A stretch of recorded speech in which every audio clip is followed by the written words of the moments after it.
कभी सोचा है कि एक वीरान अनजान द्वीप पर 15 साल तक फंसे रहना कैसा होता होगा? आज हम इतिहास के ऐसे ही भूले हुए पन्ने को खोल रहे हैं जिसमें इंसानी हिम्मत और क्रूरता की एक ऐसी कहानी है जो यकीन से परे है। ये कहानी है एक डूबे हुए जहाज की और उसके बाद शुरू हुए एक बहुत लंबे, बहुत ही मुश्किल इंतजार की। 15 साल, पूरे 15 साल का अकेलापन। जरा सोचकर देखिए, एक ऐसी जगह पर 15 साल गुजारना जहां दूर दूर तक उम्मीद की कोई किरण ही ना हो। और इतने लंबे मुश्किल भरे संघर्ष के बाद दर्जनों लोगों में से सिर्फ और सिर्फ 8 लोग ही जिंदा बच पाए। तो सबसे बड़ा सवाल यही है कि आखिर कैसे एक बंजर द्वीप पर जहां जीने का कोई खास सामान नहीं था, वो 8 लोग 15 साल तक जिंदा कैसे रह गए। चलिए इस अविश्वसनीय कहानी की गहराई में चलते हैं। तो हमारी कहानी शुरू होती है एक समुद्री सफर से। एक ऐसा सफर जो एक भयानक तबाही में बदल गया और जिसने बहुत से लोगों की किस्मत को हमेशा हमेशा के लिए बदल दिया। बात है साल 1761 की।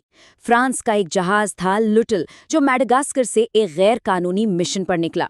इसका मकसद था मैडागास्कर के 160 लोगों, जिन्हें मालागासी कहते हैं, उन्हें जबरदस्ती पकड़कर मॉरिशस ले जाना और गुलाम बनाकर बेच देना।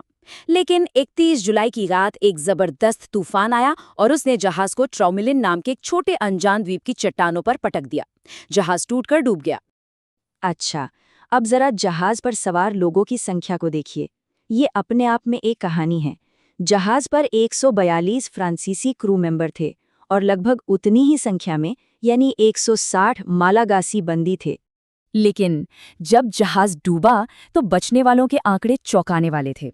142 में से 122 फ्रांसीसी नाविक तो बच गए, लेकिन 160 में से सिर्फ 60 मालागासी बंदी ही किनारे तक आ पाए।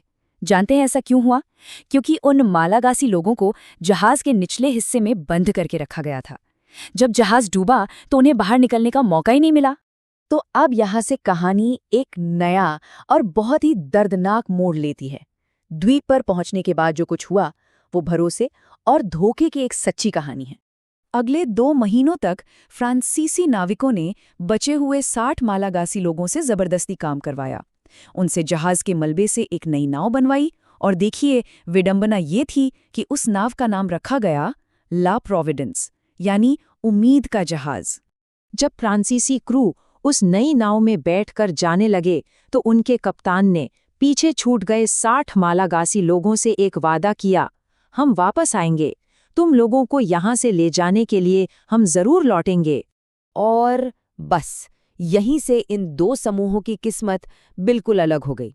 एक तरफ फ्रांसीसी क्रू सिर्फ 4 दिन के सफर के बाद सुरक्षित मेडागास्कर पहुंच गया और दूसरी तरफ वो लोग जिनसे वापसी का वादा किया गया था, उन्हें उस वीरान द्वीप पर मरने के लिए अकेला छोड़ दिया गया। जब नाविक मॉरिशस पहुंचे और उन्होंने वहां के गवर्नर को सब बताया तो गवर्नर ने मदद भेजने से साफ साफ मना कर दिया। उसका कहना था कि ये पूरा मिशन ही गैर कानूनी था और वो इन लोगों को बचाने के लिए कोई जहाज नहीं भेजेगा। मतलब ये वादा जानबूझकर तोड़ा गया था। जब ये एकदम साफ हो गया कि कोई मदद नहीं आने वाली, तो उन 60 लोगों ने जो किया वो इंसानी जज्बे और सूझबूझ की एक कमाल की मिसाल है। उन्होंने उस बंजर रेत पर ही एक पूरा समाज बना लिया। उन्होंने जिंदा रहने के लिए कुछ हैरतअंगेज तरीके अपनाए। सबसे पहली और बड़ी चुनौती थी पीने का पानी। तो उन्होंने द्वीप के बीच में एक गहरा कुआं खोदा, जिससे खारा पानी रेत से छनकर पीने लायक बन जाता था। फिर तूफानों से बचने के लिए उन्होंने मलबे, मूंगे और रेत से मजबूत घर बनाए। खाने के लिए वे समुद्री कछुओं और पक्षियों का शिकार करते और उन्होंने मछली पकड़ने का भी एक अनोखा तरीका इजाद किया, समुद्र के किनारे पत्थरों की दीवारें बनाकर। ये सिर्फ किसी तरह जिंदा रहना नहीं था, उन्होंने एक पूरा समाज बना लिया था। हर किसी की एक जिम्मेदारी थी। कोई पानी का मैनेजमेंट देखता, कोई मछली पकड़ता, तो कोई पहरा देता कि कहीं कोई जहाज नजर आ जाए। वो मछलियों को सुखाकर जमा करते थे ताकि मुश्किल वक्त में काम आए। और उन्होंने एक आग हमेशा जलाए रखी, जो सिर्फ खाना पकाने के लिए नहीं थी, बल्कि उनकी उम्मीद की आग थी, जो दूर से एक सिग्नल का भी काम करती थी। लेकिन उम्मीद इतनी आसानी से कहाँ मरती है? छोड़े जाने के महज 3 हफ्ते बाद 20 लोगों ने मिलकर लकड़ियों का एक बेड़ा बनाया और मदद लाने के लिए मैडागास्कर की ओर निकल पड़े। वो कभी वापस नहीं लौटे। समुद्र ने उन्हें कहाँ निगल लिया, ये आज तक एक राज है।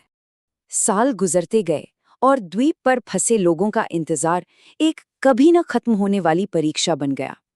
अब हम इस कहानी के आखिरी हिस्से की तरफ बढ़ते हैं। 15 साल, इस इंतजार की लंबाई का अंदाजा लगाना भी मुश्किल है। 1761 में उन्हें छोड़ा गया। साल दर साल बीतते गए, कोई नहीं आया। फिर 14 साल बाद 1775 में एक बचाव जहाज आया तो, लेकिन द्वीप की खतरनाक चट्टानों की वजह से उसे वापस लौटना पड़ा।